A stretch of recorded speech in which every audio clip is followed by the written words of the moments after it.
Hello, everyone. Before we begin our descent, make sure to like and subscribe to HushLedger. Leaving a comment telling us where you're listening from helps the algorithm keep you in the dark with us. Now, let's begin. Event 1. The Holding Cell Whisper. I wasn't a cop. I was a civilian records clerk at the Hartman County Sheriff's Office, a squat, brick building plopped in the middle of endless Ohio cornfields. My job was to digitize old case files, a mountain of paper that smelled of stale coffee, dust, and the faint, sweet tang of butterscotch candies left in a desk drawer for a decade. It was tedious, quiet work, mostly done after hours when the bullpen was empty and the only sounds were the hum of the server rack and the distant, occasional crackle of the dispatch radio. The real cops, the ones with mud on their boots and a weary look in their eyes, called the basement archives where I worked the tomb. It was where old cases went to die. And in the farthest corner of the tomb, behind a rusting, floor-to-ceiling gate, was the old holding cell. It hadn't been used since the 70s.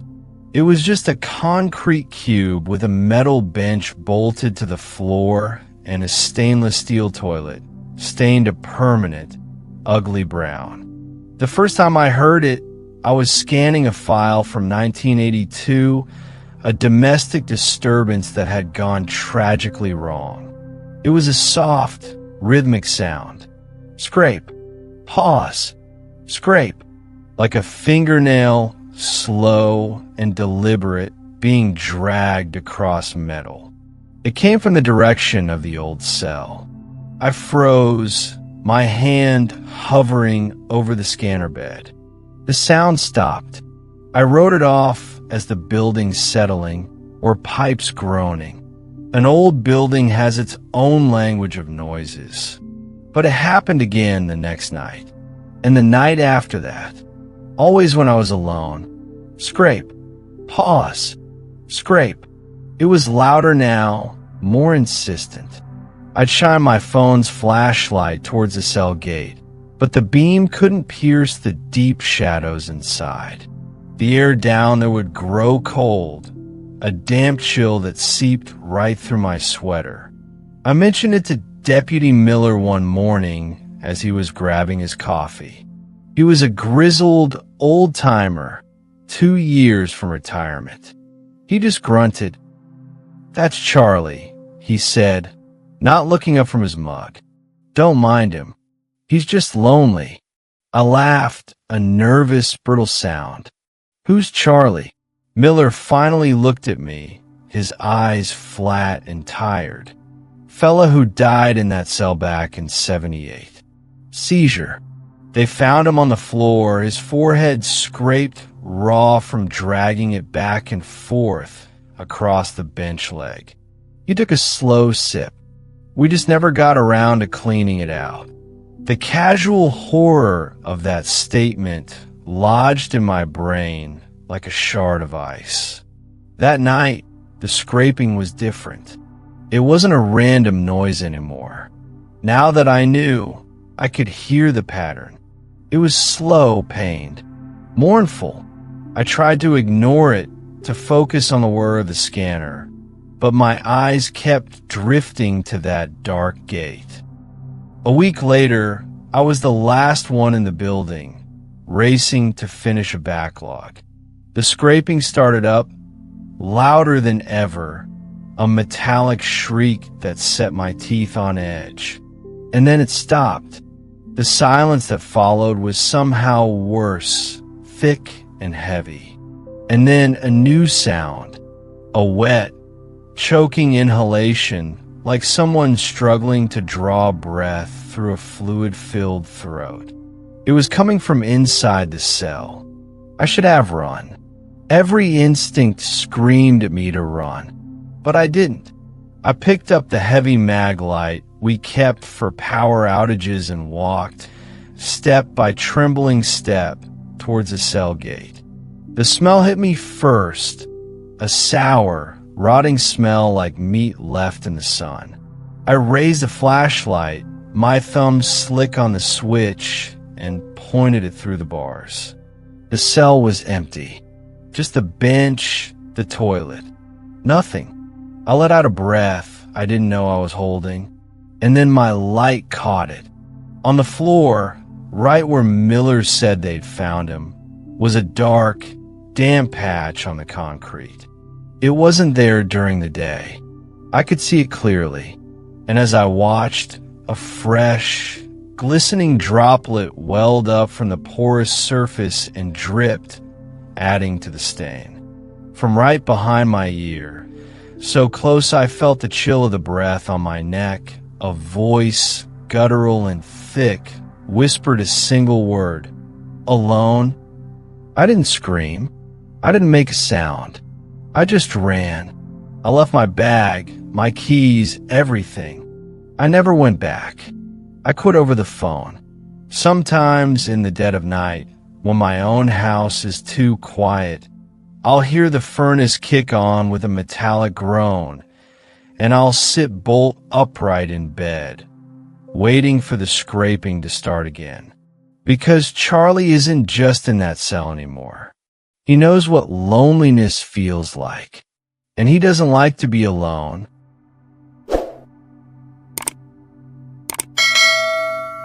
Event 2. The Man in the Plastic Chair.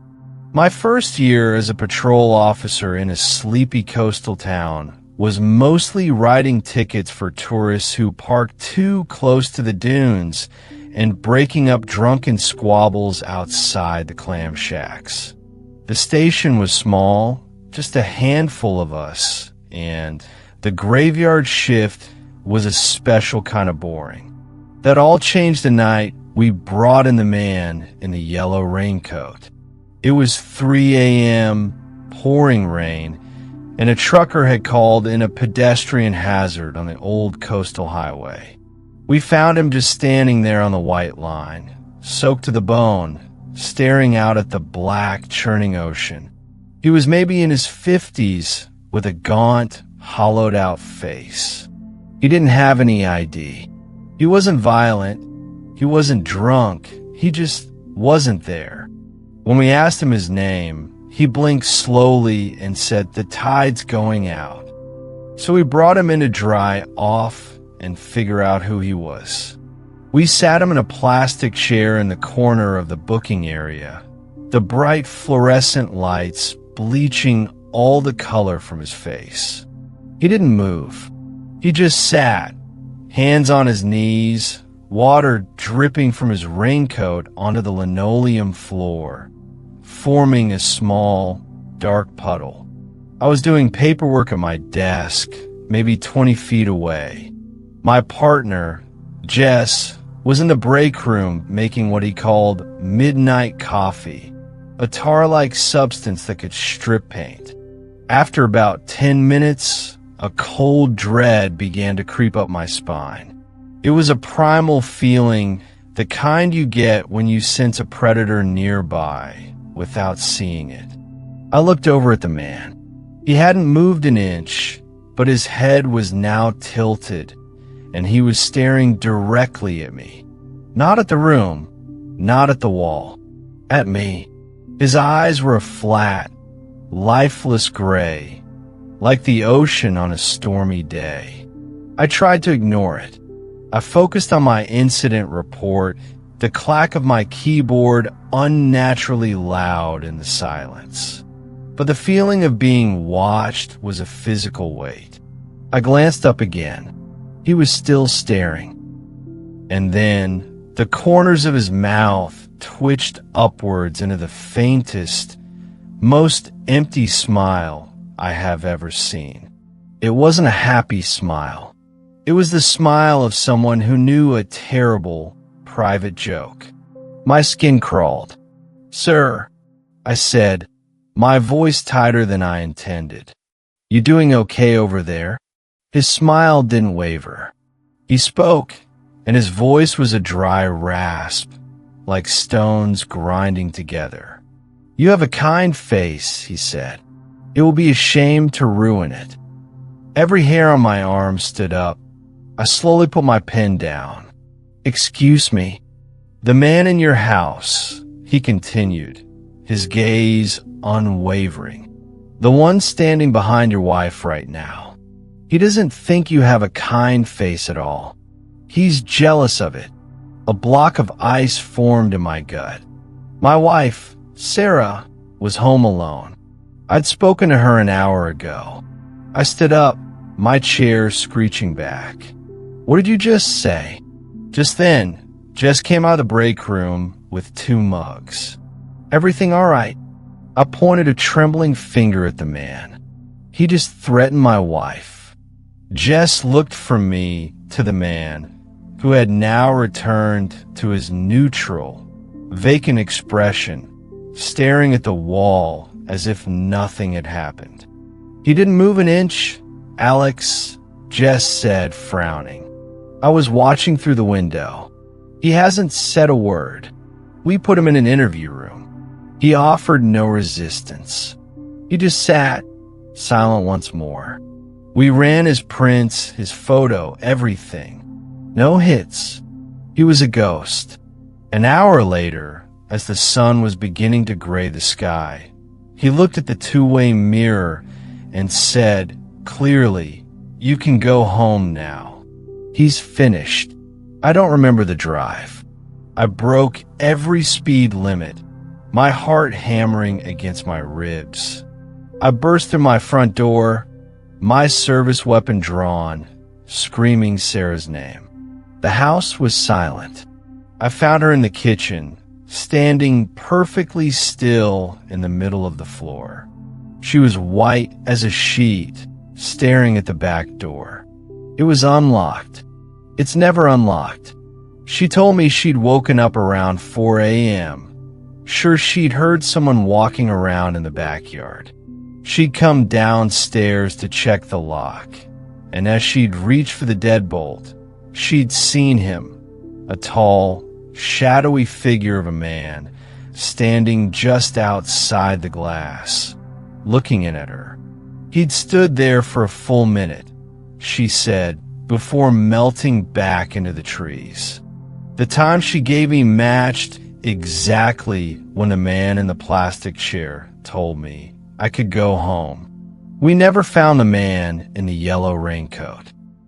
He vanished from the interview room. The door was still locked from the outside. The camera footage showed him simply fading like static on a TV until the chair was empty. They found his wet raincoat folded neatly on the seat. We never found the man in my backyard, either. But I know what I heard, and I know that sometimes the most dangerous thing you can bring into a police station isn't a weapon. It's a message.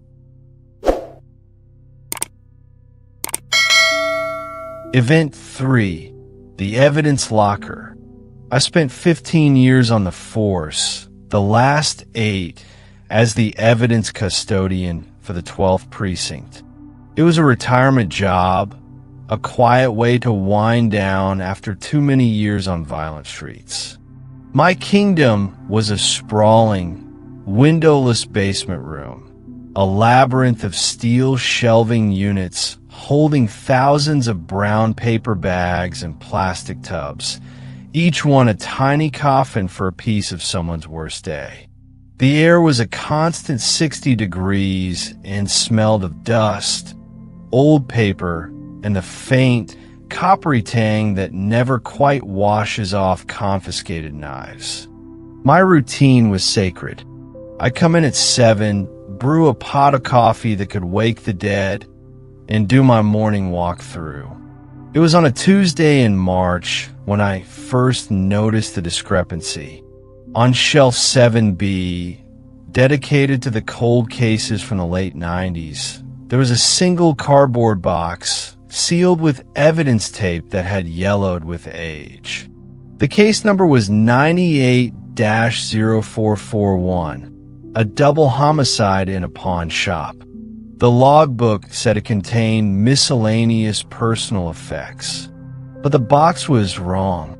Instead of the standard, slightly crumpled cube, it was bulging, the cardboard sides straining as if the contents were swelling.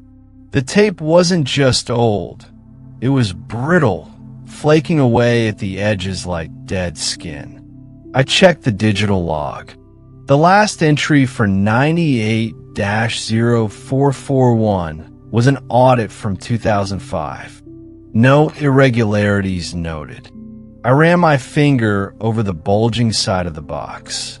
It was warm, not from the room, but a deep, feverish warmth. I pulled my hand back as if burned. The next day, the box was larger.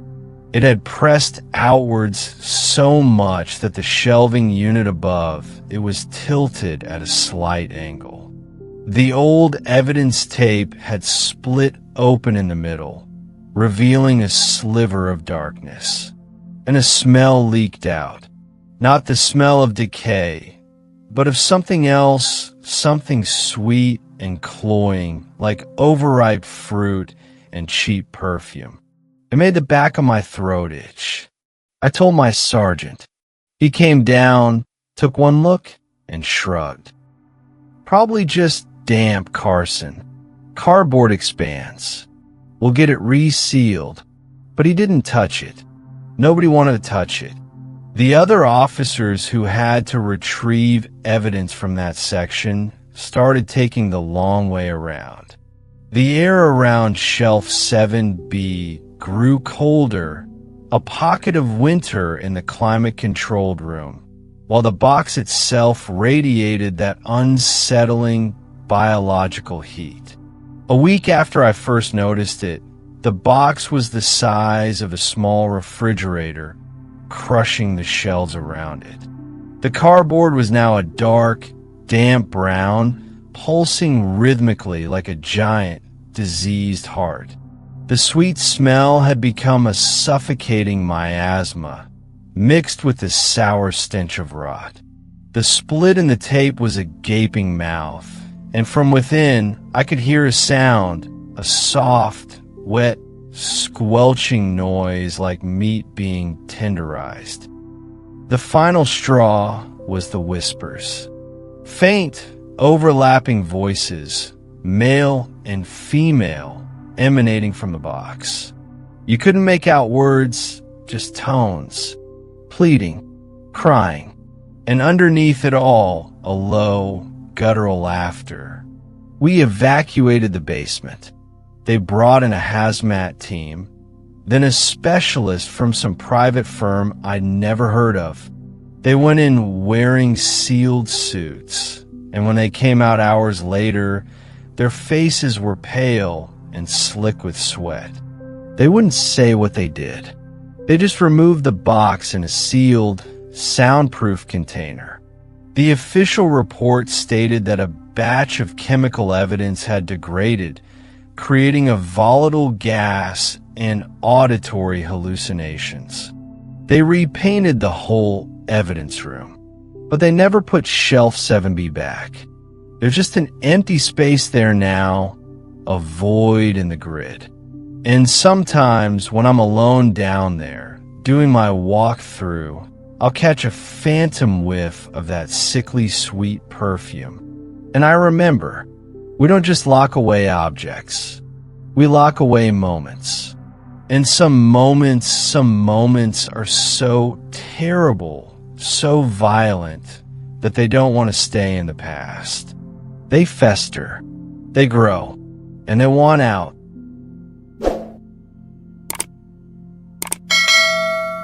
Event 4. The dispatcher's call. I've been a 911 dispatcher for 8 years. My world is made of voices, crackling, frantic, scared, angry voices coming through a headset. You build a callousness to it, or you break. I thought I'd heard it all, until the night of the static. It was a slow, rainy Thursday. The clock read 2:17 a.m. My screen was quiet. Then a call came in, not from a phone number, but from an unregistered, encrypted line that our system usually can't even access. I clicked answer. 911. What is your emergency? What came back wasn't a voice. It was a blast of pure, white static, so loud and sharp I winced and pulled my headset away from one ear. Underneath the static, though, was something else. A rhythmic metallic banging. Clang, clang, clang. Like someone hitting a pipe with a wrench. Hello? Can you hear me? I need you to speak to me if you can. The static crackled, then faded for a half second. And in that void, I heard a man's voice, choked with terror, whispering he's in the walls. Then the static swallowed him again, along with the banging. My blood ran cold. I put the call on speaker so my shift supervisor, Laura, could hear. Sir, are you there? Where are you? Who is in the walls? The static surged and the voice returned, this time a broken sob. The blue room. It's always the blue room. More banging. Faster now. Desperate. Clang, clang, clang. Then a new sound, a low, wet, chewing noise. The man screamed. It was a short, guttural sound that was cut off with a sickening, final crunch. The line went dead silent for a full 5 seconds. Just dead air. Laura and I stared at each other, her face as pale as mine felt. Then, a new voice came through the headset. It was calm, smooth, and deeply, profoundly wrong. It didn't sound human. It was like a text-to-speech program trying to imitate emotion and failing miserably. Unit 734, the voice said. Situation contained. Who is this? I demanded, my fingers flying across the keyboard, trying in vain to get a location. What is your unit number? What is your location? The location is irrelevant, the voice replied, its cadence perfectly even. The subject was malfunctioning. We have restored the quiet. In the background, I could now hear the banging again, but it was different, slower, more deliberate, and it was accompanied by a soft, dripping sound. Laura was already on the phone with the phone company, her voice tight. They found nothing. The call, according to their logs, never happened. We thought it was over. A sick prank. A crossed wire.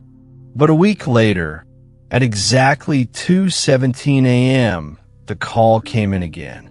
The same unregistered line. The same blast of static. This time, a woman's voice, trembling. The lights, they keep changing color. And underneath her terror, clear as day, I heard the same calm, synthetic voice in the background, distant but audible. Protocol for aesthetic adjustment is proceeding. The calls keep coming. Once a week. Always the same time. Always a different terrified voice, talking about blue rooms or changing lights or things in the walls. And always that calm voice in the background, talking about units and maintenance and containment. We can't trace it. We can't block it. The higher-ups have classified it, told us to log it and move on. So I sit here every Thursday night, watching the clock tick towards 2:17. I have to answer. It's my job, but I know now that I'm not just listening to emergencies in our city. I'm listening to something else. Something that has its own emergencies, its own units, and its own terrible, quiet way of dealing with people who malfunction.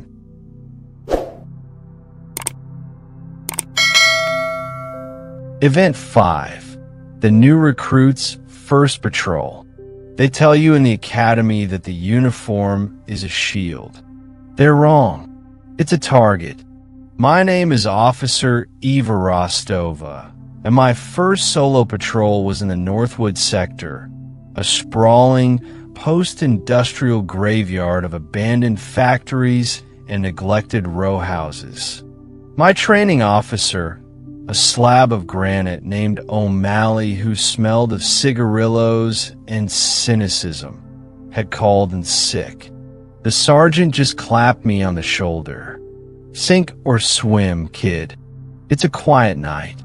You'll be fine." The first few hours were just that, quiet. Eerily so. My headlights cut through a thick river fog that had rolled in, making the broken windows of empty buildings look like dead, staring eyes. My radio was silent except for the occasional fuzzy status check from dispatch. The only sound was the hum of my Crown Vic's engine and the rhythmic thump, thump, thump of the tires over cracked asphalt. I was clutching the steering wheel so tight my knuckles were white. Every shadow felt like it was holding its breath. At 2:04 a.m., a call finally crackled over the radio. A B&E alarm, silent type, tripped at 1412 Kirchville Avenue. An old textile mill scheduled for demolition. My stomach tightened. A silent alarm in a place like that usually meant nothing. A rat, a draft, faulty wiring. But it was my first real call. My chance. I pulled up to the chain-link fence surrounding the property. The main gate was padlocked, but a section of the fence near the back was peeled back like a tin can. A way in, or something's way out. I called it in. 7 Adam, 15, on scene at 1412 Kirchville. I have a possible point of entry. Proceeding on foot to investigate. The fog was thicker here, swallowing the beam of my heavy-duty flashlight after only a few feet.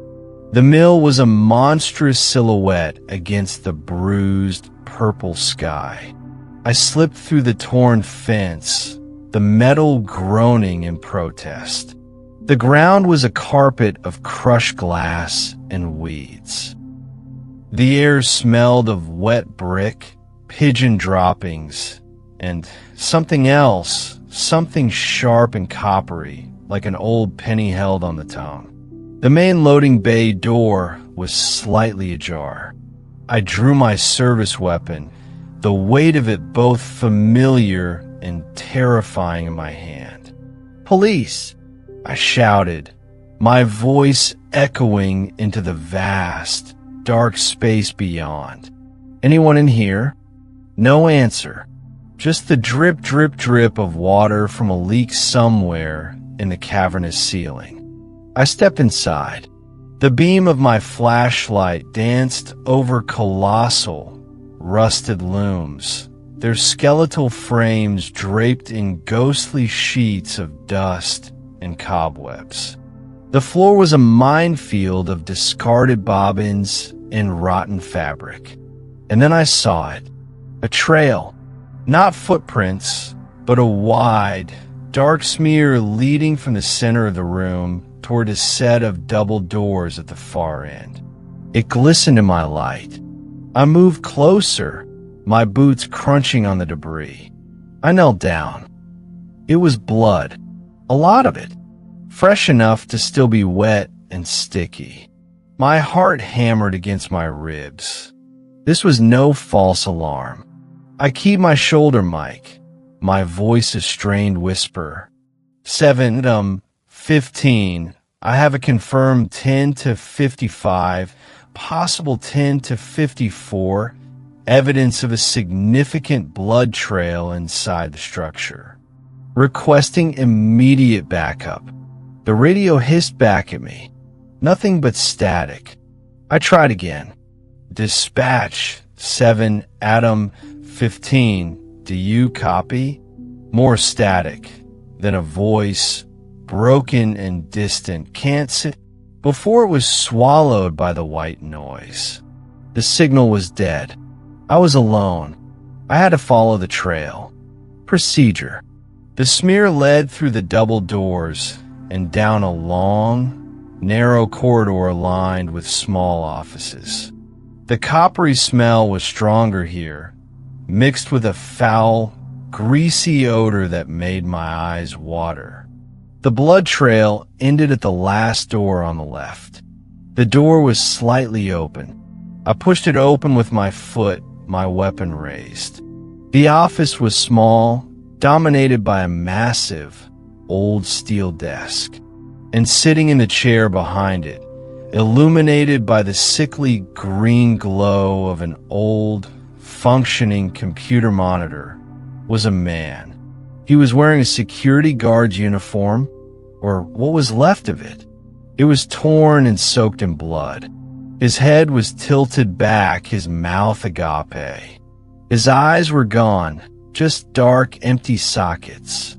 But he was breathing, shallow, ragged breaths that rattled in his chest. He was alive. "Sir," I said, my voice trembling. "Sir, can you hear me? Help is on the way." His head lolled towards the sound of my voice. From the darkness of his sockets, something long and pale and segmented, like a giant millipede, uncurled and tasted the air before retracting back inside. The man's body shuddered, and then he spoke. His voice was a wet, bubbling whisper forced through a ruined throat. "Don't turn out the light." My eyes darted to the computer monitor. On the screen was a live security camera feed. It showed the corridor outside this office. From this angle, and standing in the corridor just outside the door, was a tall, emaciated figure, its limbs too long and jointed wrong. Its skin was the color of a grub, pale and slick, and it was perfectly still, its head cocked, listening. It was waiting for the light to go out. I stood there, frozen, my gun aimed at the door, my flashlight beam shaking. I couldn't shoot. I didn't know what it would do. I couldn't run. I didn't know if it would chase me. The only thing between us, between that thing and the dying man, was the sickly green glow of that monitor and the beam of my flashlight. The backup never came. Not for a long, long time. They found me 2 hours later, still standing in that doorway, my arm numb from holding my flashlight steady, my voice gone from whispering reassurances to the guard who had stopped breathing 20 minutes in. The creature was gone. The only evidence was the blood, the body, and the single, muddy, three-toed print I'd seen on the monitor, pressed into the filth just outside the door. They said I had a breakdown, that the stress of my first patrol, finding the mutilated guard, it broke me. They gave me a medal and a medical discharge. But I know what I saw. I know what I heard. The uniform isn't S.H.I.E.L.D. It just makes you the one who has to walk into the dark when the alarm goes off. And sometimes the dark is hungry, and it's waiting for the light to go out. If you have a story you'd like to share with the Ledger, send it to our email. The link is in the description below. Don't forget to like, subscribe, and hit the bell icon for more true horror stories every week. You're not just listening, you're bearing witness. Good night.